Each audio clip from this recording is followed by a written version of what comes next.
तो चलिए आज आपको एक्सरसाइज 1.1 क्लास 10th का चालू करते हैं।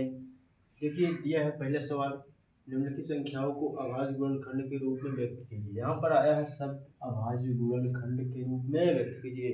अभाज्य संख्या आपको इंट्रोडक्शन पार्ट में बताया गया था जैसा कि अभाज्य संख्या ऐसी होती है, हमने सीखा था जो संख्या केवल स्वयं से कटे और अन्य संख्या से भी ना कटे तो होता है अभाज्य संख्या। इस संख्याओं का हमको गुणनखंड व्यक्त करना है किसके फॉर्म में? अभाज्य गुणनखंड के रूप में। अभाज्य गुणनखंड कैसे निकलता है? तो सिंपल सा है, उसका एलसीएम ले लो जो संख्या रहेगी। जैसे यहाँ पर पहला संख्या है 140, जिसका आसानी से एलसीएम ले लेंगे। 2 7 14, 2 चौको 0, 2 तिहाई 6, 2 पंजे 10, फिर कटेगा 5, 7 35, 7 कम 7। तब इसको क्या करना है? गुणनखंड के फॉर्म में लिख देना है। जैसे ये संख्या आया है क्या? 2 गुणित 2 गुणित 5 गुणित 7। इसको हमने व्यक्त कर दिया गुणनखंड के रूप में। तो इसका गुणनखंड क्या हो गया? यही हमारा गुणनखंड हो गया। इसको ऐसे भी लिखा जा सकता है 2 के पावर 2, मतलब जितनी बार रहेगा उसकी उतनी ही घात लगा देंगे। 1 2 2 के पावर 2 गुणित 5 गुणित 7। 2 देखेंगे, 5 देखेंगे, 7 देखेंगे, तो है क्या? ये अभाज्य संख्या। यही इसी के रूप में हमको व्यक्त करना था। आल संख्या की जो संख्या दिया गया है। हमारा दूसरा वाला आया है 156। 156 का भी आसानी से हम एलसीएम निकाल देते हैं। सबसे पहले कटेगा 2 से, 2 से 14, 2 8 16, फिर 2 से काटते हैं, 2 3 6, 2 9 18, फिर काट देते हैं 3 से, 3 1 3 का 9, फिर 13 से 13 ही कट जाएगा। फिर इसको भी व्यक्त कर देना है गुणनखंड के रूप में। 2 गुणित 2 गुणित 3 गुणित 13। इसको क्या कर सकते हैं? 1 1 2 घाते 2 गुणित 3 गुणित में 13। ये हमारा अभाज्य गुणनखंड हो गया। अब तीसरा वाला है 3825।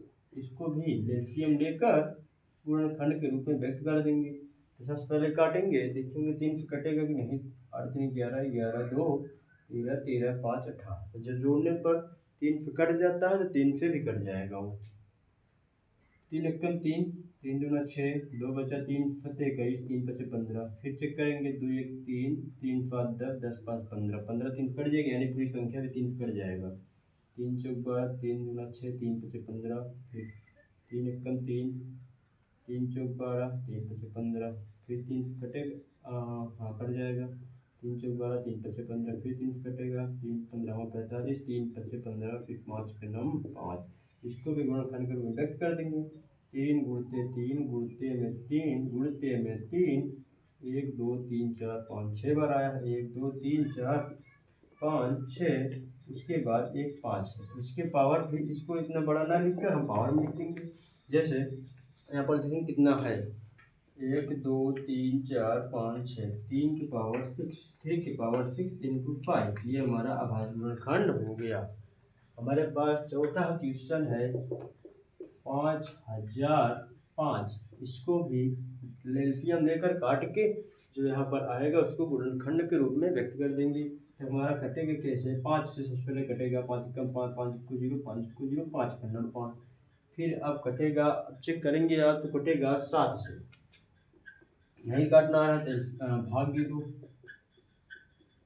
7 का 5, 10 में 7 गया, 3 0 उधर गया, 7 चौक 28 हो गया, 10 में 8 गया 2, 2 से 2 कट गया, आ गया 1, 7 3 कट के हमारा आया का 143। अब आप कटेंगे तो ये 7 से नहीं कटेगा, अब 11 से कटेगा। 11 कम 11, 3 बचा, 11 3 13 आ गया, 13 अभाज्य संख्या, 13 13 से कटेगा। इसको भी व्यक्त कर देंगे 5 गुणित 7 गुणित 11 गुणित 13। ये भी हमारा कुछ नहीं है, मतलब दोबारा कोई संख्या नहीं है, इसको ऐसे ही लिखे रहने देंगे। ये हमारा अभाज्य गुणनखंड के रूप में हो गया।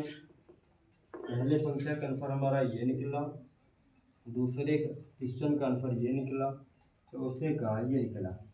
पाँचवें के लिए हम यहाँ पर कर देते हैं पाँचवां 74 29। तो कटेगा सबसे पहले ये संख्या 17 से कटेगा। आप चेक करेंगे 17 से कट जाएगा, 17 से भाग कर देते हैं। 17 3 51, 17 चौको 68, हाँ 17 चौको 68। 14 में 8 गया 6, 6 से कट गया 2 तरह, 17 3 51 हो गया, 2 में से 1 गया 1, 6 में 5 गया 19 तरफ, 17 7 119। कट के आ रहा हमारा 437। अब काटेंगे, अब 19 से कटेगा।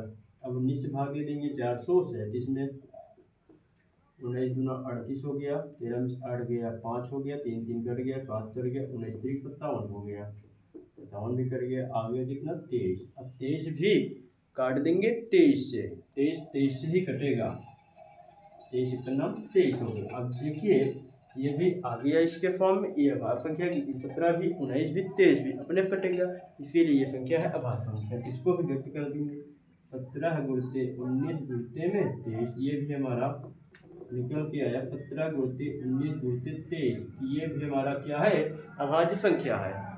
दोस्तों ये संख्या और ये संख्या, इसको गुणनखंड आप इतनी बार लगाइए कि आपको याद हो जाए। ये सब तो आसान है, आराम से काट लेंगे, 3 5 2 कट रहा है काट लेंगे। ये थोड़ा कठिन है सोचने के लिए, एग्जाम में आ जाएगा, आप सोचेंगे टाइम निकल जाएगा। तो दोस्तों इस क्वेश्चन को याद रखिए, ये वाला को याद रखिए, काटना भी सीख लीजिए। तो जय हिंद, पढ़ते रहिए और मचाते रहिए।